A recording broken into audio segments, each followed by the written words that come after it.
આજે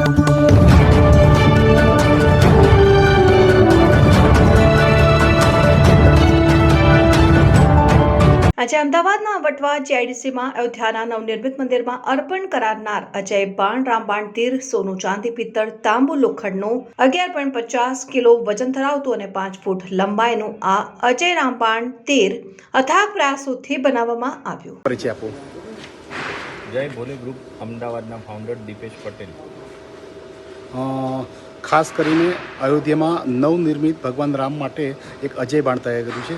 કેવી રીતે તૈયાર કર્યું, કેટલા દિવસની મહેનત હતી અને કઈ કઈ ધાતુનો આમાં ઉપયોગ કરવામાં આવ્યો? અમે જ્યારે અંબાજી ગબ્બર ઉપર જ્યારે અમારા ગ્રુપ મેમ્બર્સ ગયા હતા, ત્યાંથી અમને એવો વિચાર આવ્યો કે અત્યારે હાલ જે વર્ષો બાદ જે રામ મંદિર બની રહ્યું છે, તો જગદંબા જોડે એની શું સ્ટોરી છે. તો સ્ટોરી જાણતા અમને ધ્યાન આવ્યું કે આ તો પુરાણોમાં આનું વર્ણન છે કે જે પુરાણોની અંદર કે જે જગદંબા કઈ રીતે પ્રભુ શ્રી રામને એક બાણ અર્પણ કર્યું હતું. તો ત્રેતા યુગની અંદર જ્યારે રામ અને લક્ષ્મણ અર્બુદાના જંગલોમાં જ્યારે વિચરણ કરતા હતા, ત્યારે શ્રીંગી ઋષિ મળ્યા અને શ્રીંગી ઋષિએ તેમને મા જગદંબાની આરાધના કરવાનું કહ્યું અને મા જગદંબાએ પ્રસન્ન થઈ અને અજય બાણ અર્પણ કર્યું.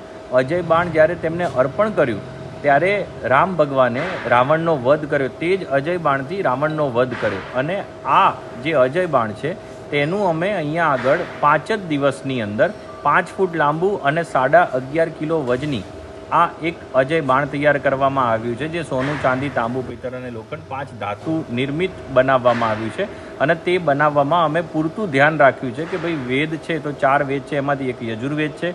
યજુર્વેદની અંદર ધનુર્વેદ છે અને ધનુર્વેદમાં જે સિદ્ધાંત બતાવ્યા છે કે આ અજય બાણ આવી રીતનું, દેવીનું બાણ કેવું હોય તો આગળથી નાનું પાછળથી મોટું હોય, દેવનું બાણ કેવું હોય તો આગળથી મોટું પાછળથી નાનું. તો અમે બધાના સંયોગથી સમજી વિચારી અને જે વેદોમાં જે ઉલ્લેખ છે તે પ્રમાણે એક અજય બાણ નિર્માણ કર્યું અને અમે 10મી તારીખે આ અયોધ્યા મંદિરમાં અર્પણ કરીશું.